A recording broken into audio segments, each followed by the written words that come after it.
bautismal unha señora, Concha Murguía Egaña, que naceu nesta vila de Ollarzun, na actual Casa de Cultura. O pai era organista da igrexa de San Estevo e cedíanlle o Concello un andar, o primeiro andar para vivir, e unha horta ao lado da casa. Deu a luz a mãe, que se chamaba Sebastiana, a filla, Concha Murguía. Despois foise para Tolosa, e de Tolosa veu a recalar no ano 1823, nacera no 1806, veu a recalar en Galiza. Ali casouse con un boticario, do matrimonio naceron dous fillos, un era médico e outro, Manuel Martínez Murguía, o primeiro teórico do nacionalismo galego. Foi o primeiro que fixo unha investigación histórica obxectiva sobre a historia de Galiza e que teorizou sobre o nacionalismo galego. Casouse, ademais, Manuel Martínez Murguía, fillo desta señora, Concha Murguía Gaña, casouse cunha gran poeta galega de todos coñecida, en canto digo o nome seguramente que te sonará, chamábase Rosalía de Castro. O marido de Rosalía de Castro era fillo dunha Ollasoara, Concha Murguía Gaña. En homenaxe a esa señora, despois de colocar unha placa no ano 2000 á entrada da Casa de Cultura, en galego e en éuscar, celebramos esta homenaxe. Este ano realizaremos 3 actos. Onte xa fixamos tiña unha conferencia sobre Manuel María, un poeta que se dedica a instar nas letras galegas, e hoxe faremos este recital en éuscar e en galego, un recital no que nos acompañarán estas 3 fermosas doncellas que poden contemplar aquí ao meu arredor: el Orne, o piano, o Llane, o acordeón, e a Isea, ca flauta. E, sin máis, deixolles con elas, non sin antes decirlle que o mismo, ou aproximadamente o mismo, que digo eu en galego, vai decir Antón Casabón, un escritor moi coñecido, de Ollarzun tamén, vai falar e facer esta pequena presentación. Entre os dous recitaremos en galego, un servidor, e en éuscar Antón Casabón. Ahora fala ele.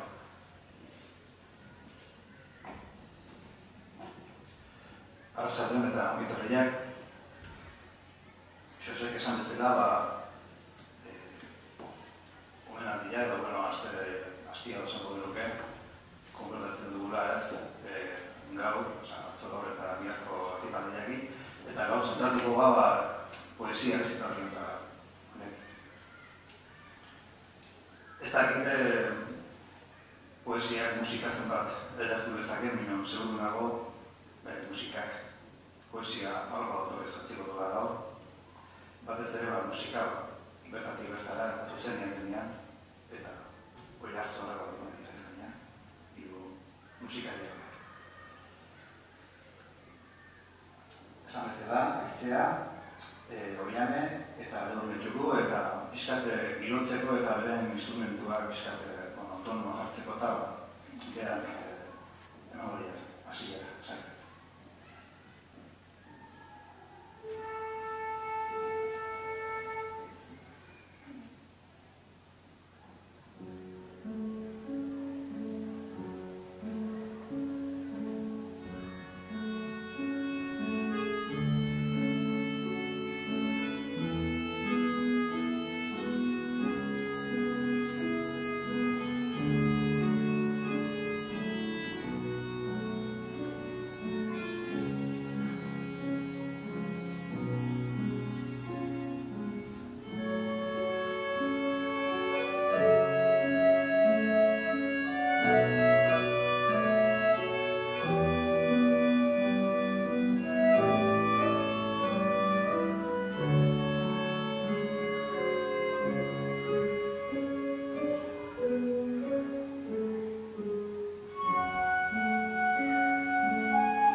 Bueno, esan errezitaldi honetan Manuel Maria lehen poemak izango direla, Joseba Sarrien ekin batera, nahasian, eta amaieran eskaparatea aprobetxatu nahirik edo, rotxagabe bere pare bat ere izango dituzute.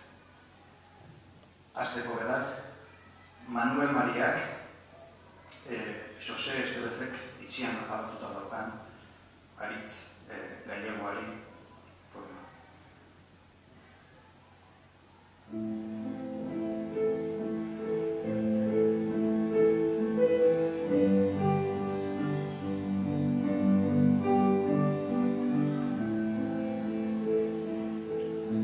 Gure adiskide Jose Estebezek Kirogaldarrak historialaria eta Maribel emazteak daukaten orubean zehar aldatzeko Terra Txako Karballedotik Oiartzuna eramandako aritzari 14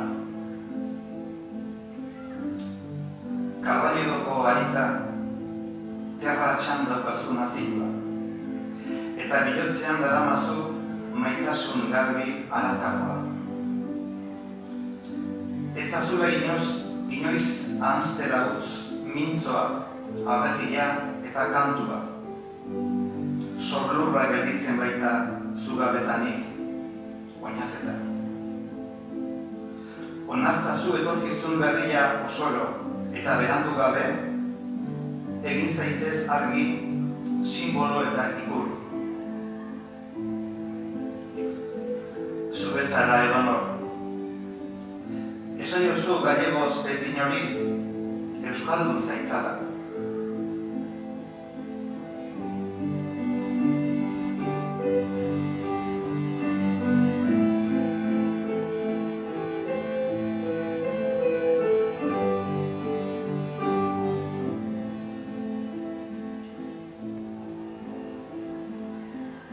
Poema de Manuel María. Tu libro Terra Txan, originariamente escrito en 1954, reescrito en 1997. Sonetiño o Carballo que o noso amigo Pepe Estévez, quirogués e historiador, levou dende Carballido da Terra Txan ao Ollarzón de Guipúzcoa para trasplantalo no meio da súa pertencia e da súa dona Maribel María. Carballo de Carballido, na Terra Txan ter nación. Elevas no corazón un puro amor trascendido. Non deas nunca o olvido idioma, patria e canción, que o teu nativo torrón queda sen ti dolorido. Asume un novo destino plenamente e sen espera. Faite luz, símbolo e signo. Ti non eres un calquera. Dille en galego Pepiño que xa deprenda o euskera.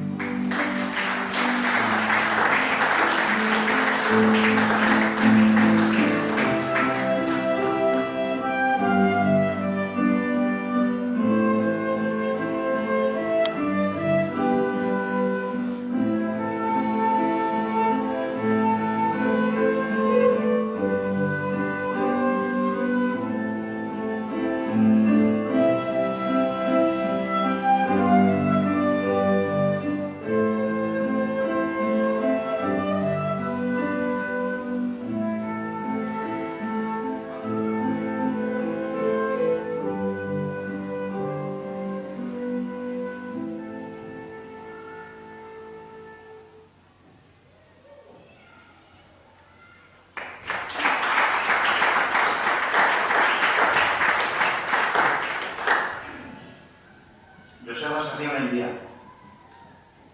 Sustraiak han dituenak.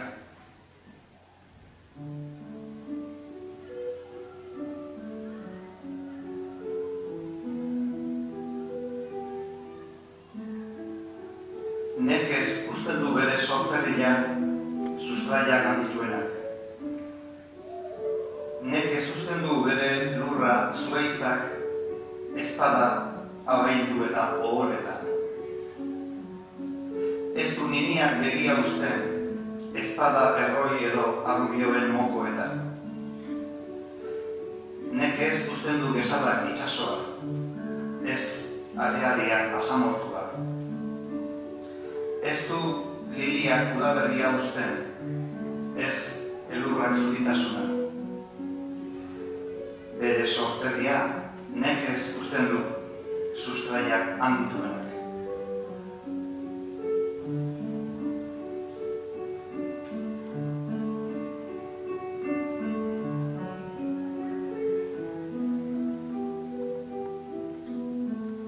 De Josaba Sarrenendia, quen ten ali as súas reiganes. Dificilmente deixa a súa terra natal quen ten ali as súas reiganes. Dificilmente abandona a súa terra a árbore se non é derrubada e convertida en tabas. Non deixa a menilla o ollo senón no peteiro do corvo ou do alacrán. O salitre non abandona os mariñeiros, nin o deserto os regranes de area. Non deixa a flor da primavera, nin a neve o seu cancor. Dificilmente abandona a súa terra nai quen ten ali as súas reiganes.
Manuel María,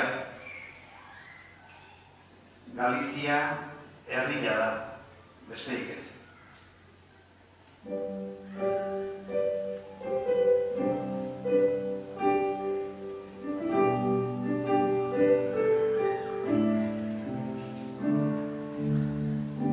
Galizia herria da, besteik ez. Herria ez dena ezin liteke izan Galizia. Maila ertaina izan liteke edo maila dirigentea, jauntxoak, empleatuak, funtzionarioak, haizeak euskaldun nondik ekarritako zerbait, eta haizeak berak eramango duena. Aparraren antzera asaldean dagoen jendia edo ostoaren antzera zuhaitza eskutatzen dagoena. Baina aparra gurtzen delarik, ibaia arro eta marrumatxu da ageni. Ostoak jauzi orduko, zuhaitza sendo eta erraldoi da ageni. Herria bian dago, sustraietan. Eta zuhaitzari eusten diona da, eraikina jasoa den oinarria. Herria garaua bezalakoa da. Hartan dago noizbait fruitua izango den hazia, hilko ez den izerdia. Herria ez dena, hautsa bezalakoa da.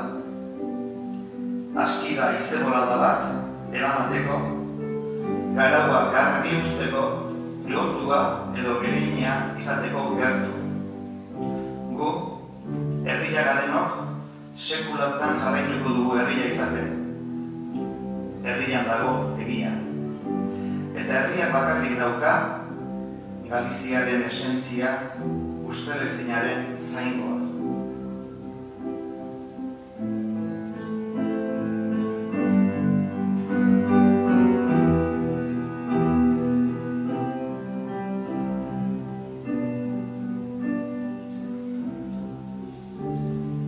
Do libro de Manuel María, Versos para un país de minifundios, escrito no ano 1969. O poema Galiza é pobo e nada máis. Galiza é o pobo e nada máis.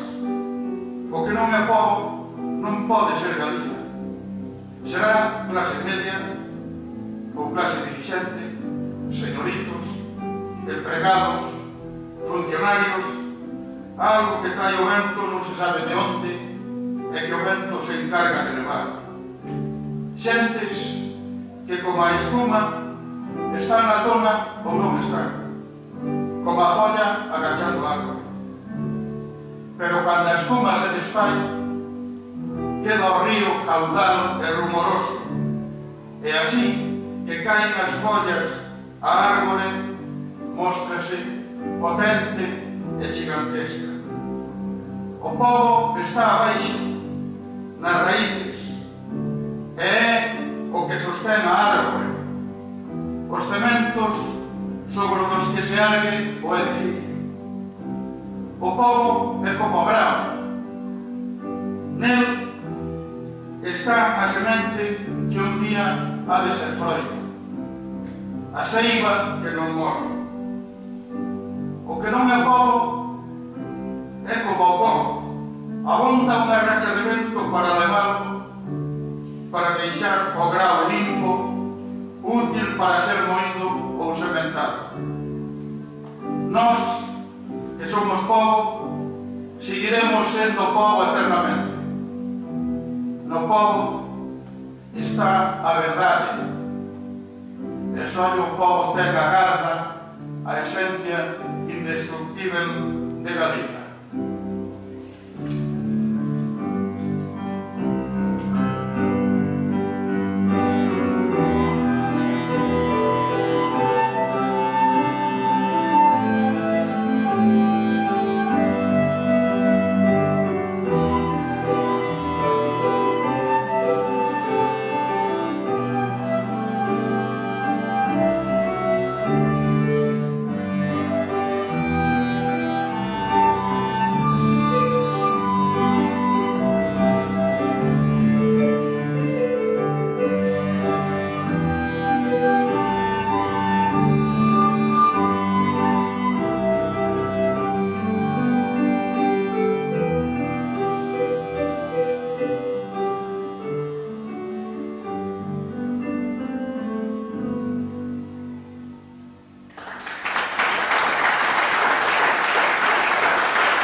bestaldera doazenak.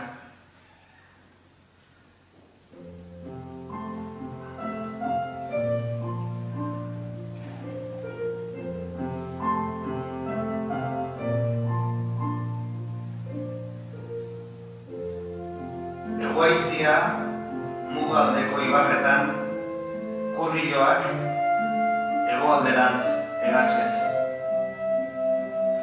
Espainialak joaiteko elurrik ezpit bortian. Ilunabarrez, kargadoreak errebisatu eta ekarri suertea emanez baliatu dira mendiko estratan goti hegoalderantz, itzulera zitari gabe. Bizitza luzatuko zaien bat ere segurtasunik gabe. Zer ederra litzatekeen muga kontrabandotik bizitzea. Bazter bideskarriok pasatu bala, azkenekoz bezala ez begiratzeko. Zer zoriona litzateke Euskaldun sortzea, mundua, Pierre Lotiren liburua balitz.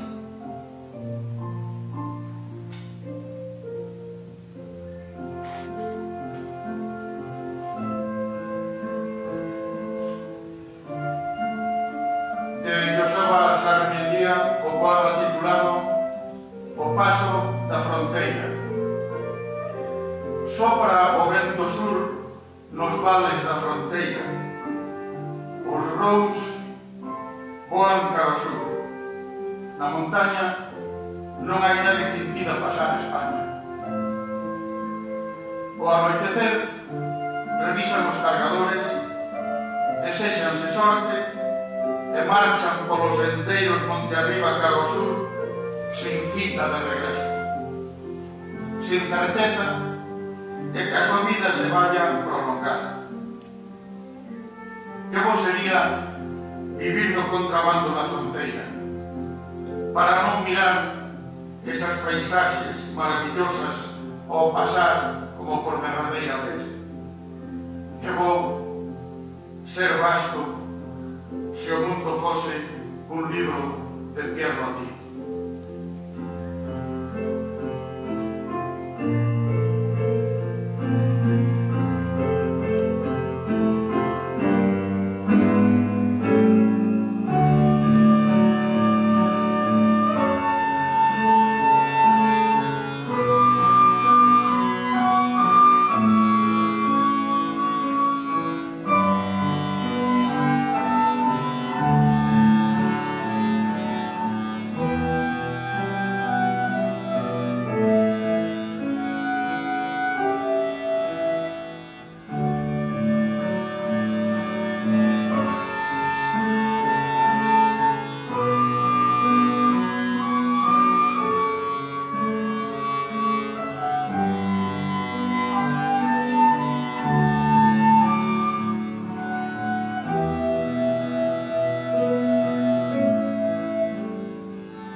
Gerraren oda.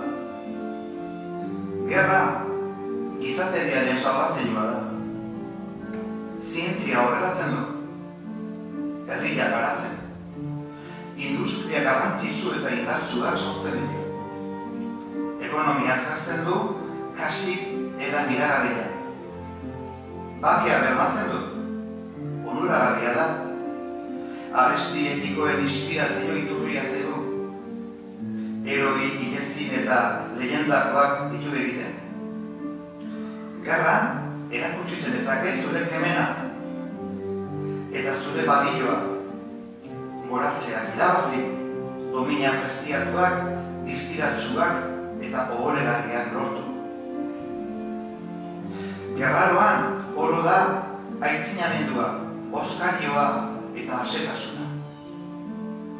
Misilek, tankeek, fusilek, pistolek, metralletek, ontziostek, aireko eta airekoen aurkako kainoiek, bomba atomikoek, eskukoek eta napalezkoek, musika ezti eta harmoniotsua dute ateratzen, jendeak pozik eta loriaz entzuten duela. Denak doaz alai erilotzera. Zaurituek, irri baten loria dute Espainetan. bombardatu eta kiskalitako eremuek, lorategiak eta San Juansu magikoak iruditen. Gizakiek, gorrotoa ahaztuta, elkar maitatzen ikasten dute zinez.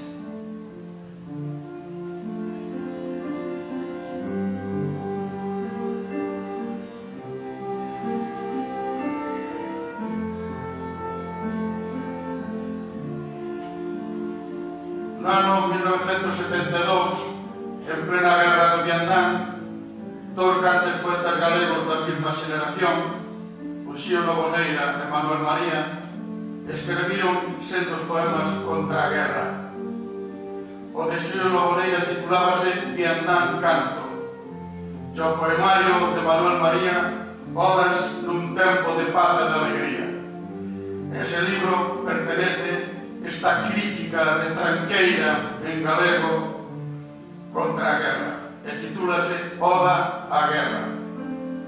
A guerra é a salvación da humanidade, fai avanzar a ciencia, desenrola o povo, crea industrias importantes e potentes, fai florecer a economía dun xeito casi milagroso, asegura a paz, é constructiva, sirve de inspiración aos cantos épicos, fabrica héroes inmortais e legendarios. Na guerra, un pode demostrar o seu valor e o seu valer, gañar ascensos, acadar condecoracións moi preciadas, brillantes e hermosísimas. En tempo de guerra, todo é progreso, ledicia e máis fartura.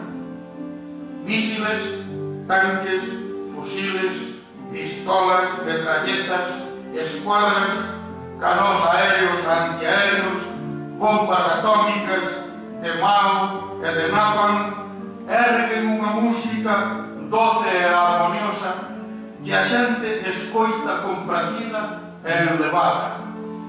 Todos van á morte moi felices. Os feridos teñen nos beizos a flor dunha sonrisa. Non se derrama sangue. Eso non. Os campos bombardeados e incendiados seméllanse aos xardíns e as máxicas fogueiras de San Xoán. Os homes esquécense de odiar e aprenden a amarse de verdade.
Joseba Sakionendia, Besterriari koplak.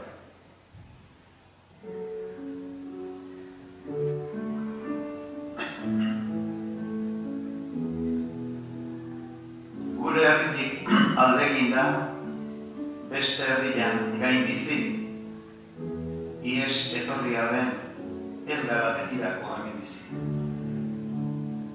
Ontzi zaharrak guinartetik badian zehar kaira, itxasertzean geratu ginen itzulerari begira.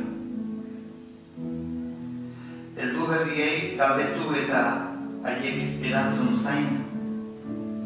Egunik egun egin galderak itsasoa betetzeko lain. Oian aldetik erauzitako zuaitzarbolen gisara,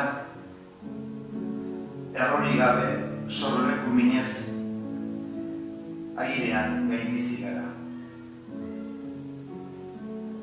Urrun bizitzen ohitu ezinik, hemen gaude eta han gara. Ai, gure euskal herrietara laizter itzuliko gara.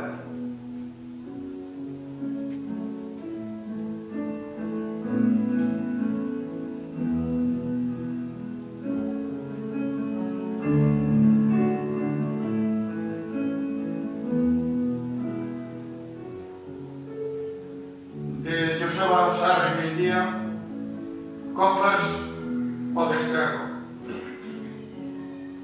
Marchamos do noso país, vivimos noutro país. Malia que chegamos fuxindo, agardamos que non sexa para sempre. Sobre as ondas do mar, vellos navíos entran no porto, e nós quedámonos na beira coa esperanza de poder volver. Preguntamos aos que acaban de chegar, pero tamén eles quixeran respostas. As preguntas que nos facemos día tras día poderían encher o mar. Sobrevivimos como árbores arrincadas do bosque, sen raiganhas, como riña da terra natal, como armario. Sen poder facernos a vivir lonxe, estamos aquí e somos dali. Quen poidera volver cedo aos nosos países vascos?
Manuel Mariaren Euskadi.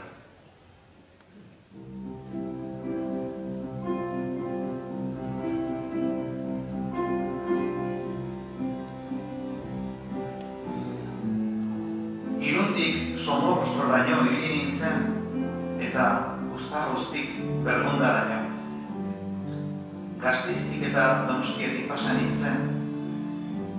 Iragan nuen Bilbo handia edo Babel handia.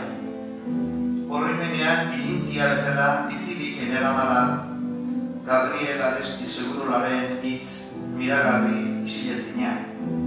Ahots bikain eta garden eta lamortsua, euskara aberri gaitz zankar erasotua. Itsasoaren marrunak musika zakarra zeukan, antzinako jainko baten mezua bezain agintari. Ibarreko argilegunak zelu kristura baten zamapean xukatu egiten zuen ikurrinaren koloren karraldia.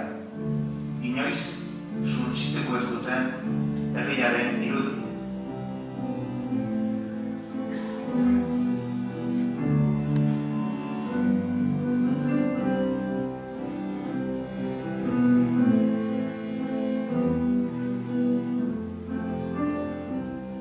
Cando Manuel María viaxaba polo mundo, dedicáballe poemas aos sitios por onde pasaba.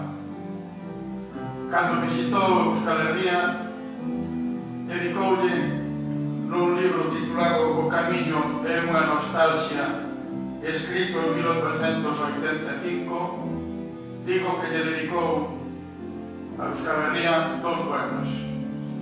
Un titúlase Asparme, en honra dun gran poeta de Iparralde, Francis Chaves, e outro titúlase Euskadi, en honra do seu gran amigo Gabriel Aresti, un gran poeta vasco. Este poema titúlase Euskadi. Andiven de Indirún a Somorrostro e dos Tarros a Vergüenza. Pasei por Castells e por Donostia. Crucei o Gran Bilbao ou Gran Babel coa lembranza viva como brasa dunha máxica verba inextinguível de Gabriel Aresti Segurola. Voz varil e clara e nevoenta, patria euskera, difícil, rexa, combatida. O rumor do mar tiña unha música fosca, poderosa, como a mensaxe dun enterro Deus. A luz tenra dos vanes, sufrindo un ceo gris tristura, escoaba a labrada das cores da Iporriña, símbolo dun pobo que non poderá ser destruído ente xamais.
Joseba Sariona India, Itzulera.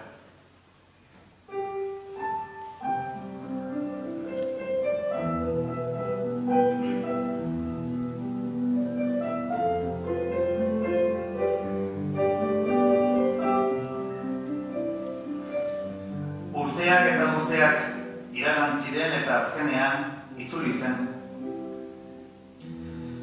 Itsasotik herriko paisaia apur bat aldatu iruditu zitzaion. Jendeak ez zion agurrik egin.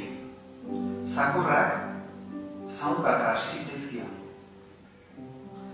Semeak ere ez zuen ezagutu, gerrara bilatzean txiki utzi baitzuen sehaskan. Eta eskaini zioten saldaren zaporea, etzen gogoratzen zuen saldaren zaporea. Eta lotarako eman zioten ohea, etzen gogoratzen zuen behialako lastaira bezain leuna. Eta Penelopetzat aurkeztu zitzaion Anderea, etzen Penelope. Ulises diozuen. Ni ez naiz Ulises. Jan zuriano naiz. Elantxo bera izutzen.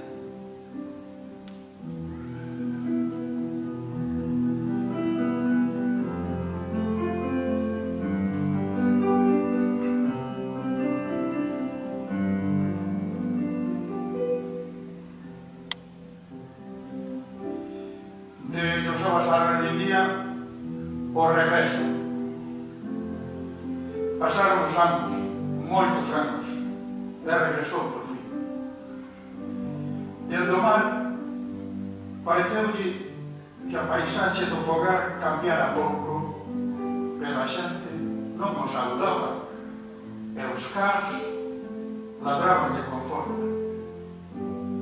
O fillo que deixara no berce o día que partira cara a guerra non o recoñeceu. O sabor da sopa que lle ofreceron non era o sabor da sopa que lembraba. O xergón que lle deron para dormir non era tan brando como a súa bella cama. E tampouco a muller que presentou como Penélope era Penélope. Ulises Ries. Eu non son Ulises. Son Jaun Suriano, que regresa de Lanchón.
Aurrena, mendigailu eta hegalak hasi nintzen ikusten. Urrena, mendimagal gozoak sortu ziren nire begien aurrean. Handik gutxira, baiara lauak. Jarraian, Eliza kanpandorreak jaio ziren ilunpetatik. Gerosiago, etxeak azaldu ziren, zuhaitzak eta sasiak agertzen hasi ziren. Bideak, zubiak, zaldiak, artiak, bertatik bertara. Eguneroko miraria zen, berriro aurrez aurre. Egun sentia.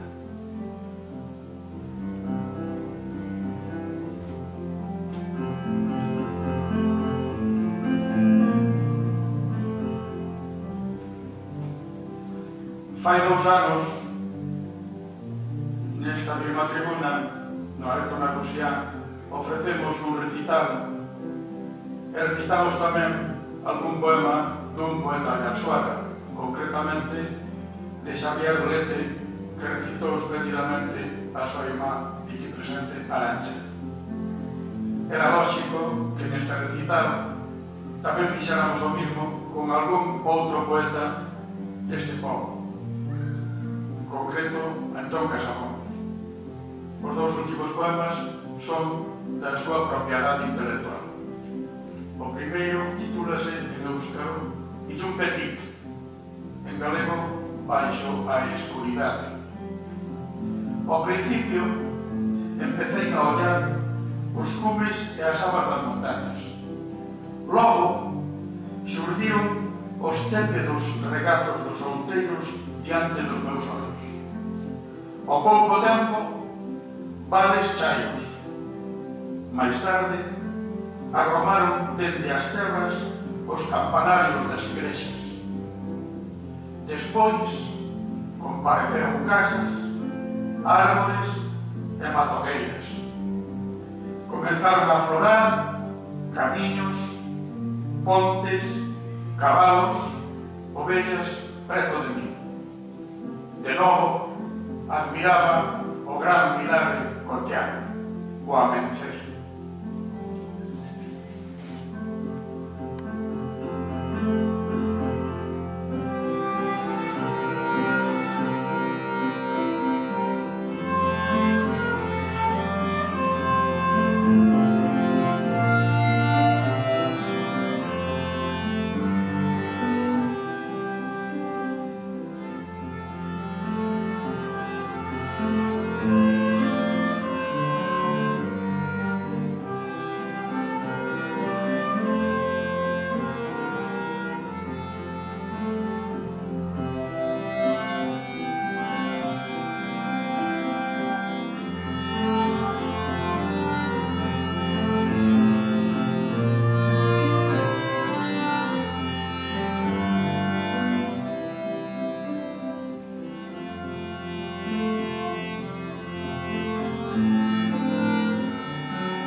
Biharko amets.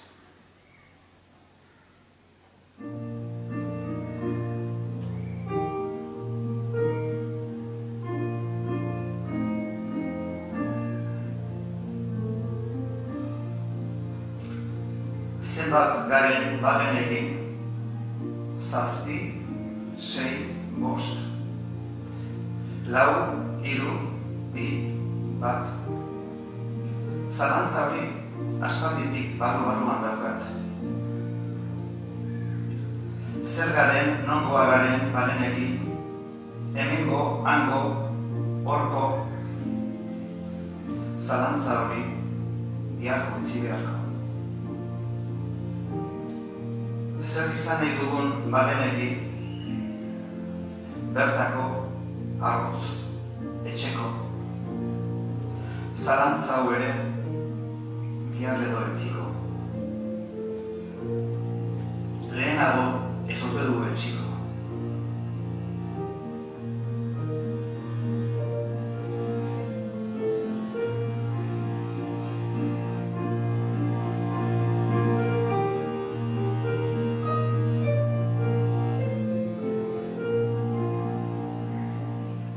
Para rematar, vou recitar o derradeiro poema de Antxón Casabón, en euskera Biharko amets, en galego O soño do mañá. Se superamos cantos somos, 7, 6, 5, 4, 3, 1, esa dúbida teño dentro de mí desde fai moito tempo. Se superamos que somos, donde somos, de aquí, de aí, de aló, esa dúbida deixarémola para mañá. Se superamos que é o que queremos ser, oriundos, forasteiros, da casa, esa dúbida tamén para mañá ou pasado mañá. Para entón, non desesperaremos.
poesia bere solian, ederra izan berriteke, asko ederra badoski, musika zantzita, eta gaur, horren testigu izan gara.